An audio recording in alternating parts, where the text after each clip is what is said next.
मंसूर जाफ़र साहब, अमेरिका का किरदार बड़ी तफसील से रोशनी डाली है इस वक्त जौहर सलीम साहब ने। आप ज़रा मुझे मशरिक़ वस्ता के जो दीगर ख़ित्ते के जो ममालिक हैं उनके किरदार के ऊपर रोशनी डालिएगा कि उनका किरदार इस जंग के दौरान, अगर तो ये जंग प्रोलॉन्ग कर जाती है, ये बढ़ जाती है आगे, अगर 2-4 दिन या इससे आगे बढ़ती है, तो उनका किरदार क्या होगा? अभी हमने रिसेंटली अभी देखा कि सऊदी अरब का भी स्टेटमेंट सामने आया है, उन्होंने भी बड़ी इसराइली हमले की मजम्मत की है। तो मशरिक़ वस्ता के जो दीगर ममालिक हैं उनका किरदार इस जंग में कैसा देख रहे हैं आप? बहुत शुक्रिया जी। यकीनन इस जंग ने जो है जी, ख़ासतौर पे इसराइल की तरफ से जो ईरान पर एक तरफा तौर पे मुसल्लत की गई है, उसने न सिर्फ खित्ते के अमन और इस्तेहकाम को ख़तरे से दोचार किया है, बल्कि बजाते खुद इस वक्त ईरान को एक ऐसे दोराहे पर ला खड़ा किया है कि वो इस वक्त जो खित्ते के ममालिक हैं, ख़ासतौर पे वो ममालिक के जहाँ पे इस वक्त इसराइल के, अमेरिका के कुछ स्ट्रेटेजिक एसेट्स मौजूद हैं या कुछ इस अमरीकी फ़ौजी अड्डे मौजूद हैं, जहाँ से वो इस खित्ते के हवाले से अपना किरदार अदा करते हैं। तो अगर ईरान उन पर हमला करता है, उनको निशाना बनाता है, तो ऐसे में वो मुल्क आया इस इक़दाम को अपनी सालमियत या अपनी सॉवरेनिटी के खिलाफ हमला तो तसव्वुर नहीं करेंगे। मैं समझता हूँ माजी में अगर आप देखें, रिसेंटली जो एफर्ट की गई सऊदी अरब की तरफ से, ख़ासतौर पे इस पूरे नेगोशिएशन जो जौहरी तवानाई के हवाले से नेगोशिएशन प्रोसेस इनिशिएट किया गया, और उसमें सऊदी अरब का किरदार बड़ा मुस्बत रहा है, क्योंकि सऊदी जो वज़ीर दिफा हैं वो खुद ईरान तशरीफ़ लाए और उन्होंने अली ख़ामेनेई से मुलाकात की और एक लिहाज से अपना मौक़िफ़ और पैगाम इस इशू पर तेहरानी क़यादत को बराह रास्त पहुँचाया। फिर वहीं से जो यूएई पैगाम लेकर गए अली ख़ामेनेई का, जहाँ से अमेरिका को ये पैगाम भिजवाया गया कि ईरान मुज़ाकरात के लिए तैयार है। तो इन दो मुल्कों की तरफ से माजी में एक थोड़ी सी कशीदगी कैफियत रही है, लेकिन जब से चीन की रिप्रोचमेंट के बाद सऊदी अरब और ईरान के ताल्लुकात बेहतर हुए हैं, वहाँ पे सफारती इशूज़ जो है वो सेटल डाउन हुए हैं, उसके बाद से एक उम्मीद पैदा हो गई थी कि अब मामलात जो हैं वो बेहतरी की तरफ जाएंगे। और बिलखुसूस यूएई का भी इस मामले पे ऑन बोर्ड होना, क्योंकि यूएई का भी खुद ईरान के साथ एक कुछ तनाज़ा है, उनका कुछ जज़ायर के हवाले से क्लेम है कि ईरान कहता है हमारे हैं, यूएई कहता है वो हमारे हैं। तो इस कॉन्फ्लिक्ट की सिचुएशन में भी एक रिप्रोचमेंट की ज़रूरत बन गई थी, लेकिन अब जो सिचुएशन पैदा कर दी गई है इस हमले के बाद, तो मैं समझता हूँ वो बड़ी ही गंभीर सूरत हाल की तरफ इशारा कर रही है, क्योंकि इस वक्त इस हमले ने एक तरफ तो ईरान को यानी एक मखमसे में मुब्तला कर दिया है कि वो यहाँ कैसे रिस्पॉन्ड करे, और दूसरे नंबर पे इसराइल की इस कार्रवाई के नतीजे में एक जो दूसरा सेटबैक हुआ है वो सऊदी अरब की उन कोशिशों को पहुँचा है कि जो इस वक्त जारी थी सऊदी अरब की क़यादत में फ्रांस के साथ मिलके दीगर यूरोपीय जो मुख्तलिफ ममालिक हैं, जो बुनियादी तौर पे जो मसला फ़लस्तीन है उसके दो रियासती हल के हवाले से कोशिशें कर रहे थे, उसको रिवाइव करने के हवाले से। तो इस पूरे अमल ने, इसराइली कार्रवाई ने वो प्रोसेस भी टॉर्पीडो कर दिया है एक खुदकश हमले के नतीजे में। अब मैं समझता हूँ सऊदी अरब की जिम्मेदारी एक लिहाज से बढ़ जाती है कि जिन कोशिशों को लेके उन्होंने पहले तो ईरान को मुज़ाकरात की मेज़ पे लाने के लिए बड़ा अहम किरदार अदा किया, और अब जबकि उनकी इसराइल जो मसला फ़लस्तीन के हल के हवाले से जो उनका देरीना मौक़िफ़ है कि हम उस वक्त तक इसराइल के साथ नॉर्मलाइजेशन का डोल नहीं डालेंगे जब तक के मकबूजा इलाकों में एक आज़ाद खुद मुख्तार फ़लस्तीनी रियासत कायम नहीं हो जाती और उसका दारुल हुकूमत मकबूजा बैतुल मक़दस नहीं होगा। तो उसके लिए जो दो रियासती हल का फार्मूला जो बुनियादी तौर पे सऊदी ही एक साबिक रहनुमा है उन्हीं का पेश करना था, और उसी पर फिर आगे जाके ओस्लो अकॉर्ड और इसी नौइयत की चीज़ें डेवलप हुई और उसी को फिर बुनियाद बनाया गया आगे अब्राहम अकॉर्ड के लिए। तो अब ये पूरा प्रोसेस जो है वो एक लिहाज से रोल बैक करने की कोशिश की गई है इसराइल की तरफ से, और इसराइल ने देख लिया कि अब मुज़ाहमत के प्रोजेक्ट के जो सरखेल थे ईरान, वो बहुत से महाजों पे कमज़ोर हो चुके हैं। यमन में उनको उस तरीके से सपोर्ट हासिल नहीं है, फ़लस्तीन के अंदर जो उनके आप कह लीजिए हम ख्याल ग्रुप्स थे, चाहे वो हिजबुल्लाह था, हमास था, या लबनान के अंदर जो उनका, फिर इसी तरीके से जो लबनान सीरिया के अंदर जो उनका एक फुल फ्लेज बेस कैंप के तौर पे ऑपरेशनल था, जो एक पूरी सप्लाई चेन को इंश्योर करता था इस पूरे इलाके के अंदर, वो भी अब जब से एक वहाँ पे रिजीम चेंज हुआ है उसके बाद से वो फ्रंट भी उनसे छिन गया। तो उसके बाद ईरान को एक करने वाला समझ लिया गया इसराइल की तरफ से, और ये जान लिया गया कि शायद अब क्योंकि खित्ते के ममालिक उनसे वैसे ही नाराज हैं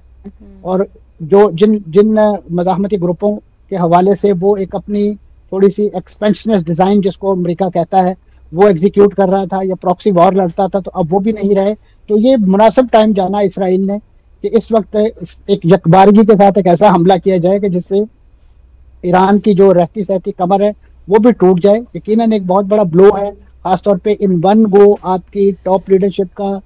एनहलेट हो जाना। फिर इसी तरीके से आपके जो एटमी साइंसदान हैं, क्योंकि एटमी साइंसदान ये जो आर्मी क़यादत है वो एक दिन में इन पोजीशन पे नहीं पहुंचती या ये मकाम हासिल नहीं करते। तो एक over the period of time आप समझ लीजिए डेकेड्स पीछे करने की कोशिश जो है वो की गई है इस हमले के बाद। तो अब देखना यही है कि इस हमले को, इसके रिपरकशन से ईरान किस तरीके से बचता है। ये यकीनन एक अच्छी हिकमत अमली है कि एक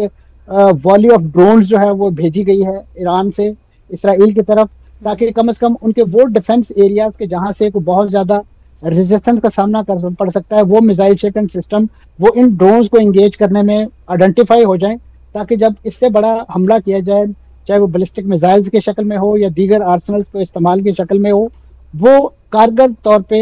उन्हीं तरीके से प्रिसाइज स्ट्राइक के तौर पे काम करे। और मैं इसी तरफ आ रही थी मंसूर साहब, चूंकि 100 ड्रोन से जो हमला किया गया ईरान की तरफ से, ईरान की जानिब से इसराइल पर जवाबी हमला, आप समझते हैं ये महज टेस्ट करने की कोशिश की गई है जिसका जिक्र आप अपनी गुफ्तगू में भी कर रहे हैं, और कोई बड़ा हमला आगे हम होता हुआ नजर आ रहा है ईरान की जानिब से?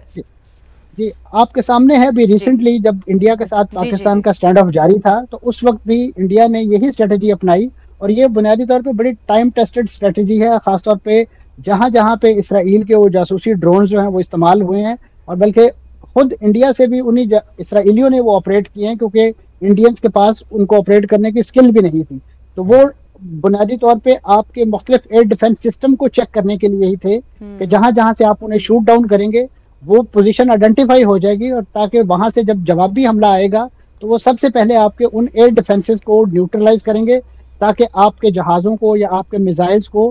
रास्ते में ही न्यूट्रलाइज ना किया जाए, वो अपने टारगेट पे जाके लगे। तो ये एक हिकमत अमली समझ आती है, और माजी में भी यही स्ट्रेटेजी इस्तेमाल की गई, जिसमें बहुत सारे ड्रोन्स रास्ते ही में न्यूट्रलाइज हो गए, लेकिन कुछ ड्रोन जो हैं उनके सेंसिटिव इंस्टॉलेशन तक पहुंचने में कामयाब हुए। बिलखुसूस जो मिसाइल बाद में दागे गए तकरीबन 200 की तादाद में, उनमें से बहुत से मिसाइल जो है तल अबीब तक गिरे, हैफा तक गए, दूर जो उनके बड़ी इंपॉर्टेंट और खासतौर पे जो उनकी न्यूक्लियर इंस्टॉलेशन डिमोना तक जो है उनकी मार हुई थी। तो अब मैं समझता हूँ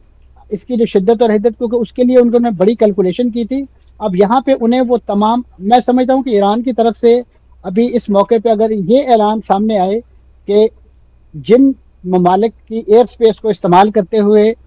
इसराइल ने एयर अटैक किया है इस वक्त तेहरान पर या तेहरान के मुख्तलिफ शहरों पर, वो अगर आइडेंटिफाई हुए और उनको ईरान की तरफ से एक वार्निंग या एक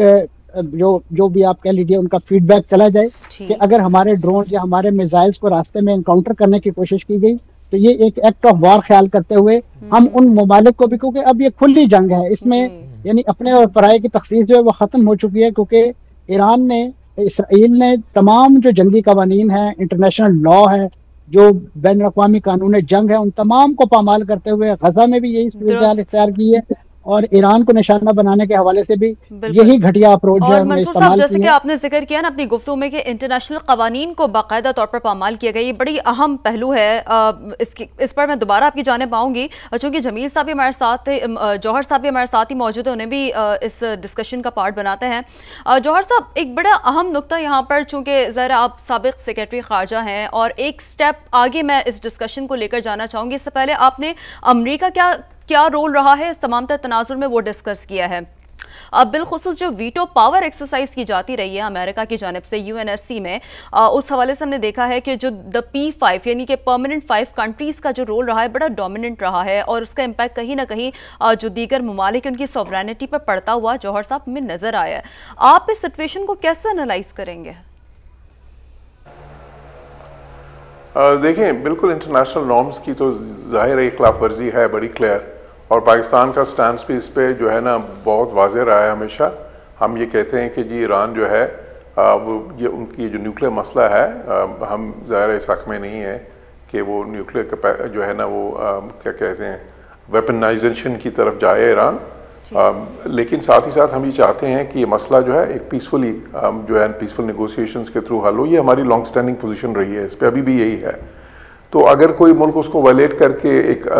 स्ट्राइक्स करते हैं तो उसमें ज़ाहिर है एक मुल्क की सोवरेनिटी भी आप जो है वो वायलेट कर रहे हैं, एक टेरिटोरियल इंटेग्रिटी भी वायलेट कर रहे हैं, आप इंटरनेशनल लॉज भी वायलेट कर रहे हैं, और ये मसला यूनाइटेड नेशन सिक्योरिटी काउंसिल में जा सकता है। लेकिन जैसे आपने कहा कि वहाँ पे अगर जाता भी है और बाकी मुल्क उस पर कुछ करते भी हैं, तो वो वेटो पावर है जो अमेरिका हमेशा इसराइल के लिए माजी में इस्तेमाल करता रहा है, और अगर कोई ऐसी चीज़ आई इस बार भी तो उसका भी मेरे ख्याल है काफ़ी इम्कान है कि वो फिर इसको वीटो कर देंगे।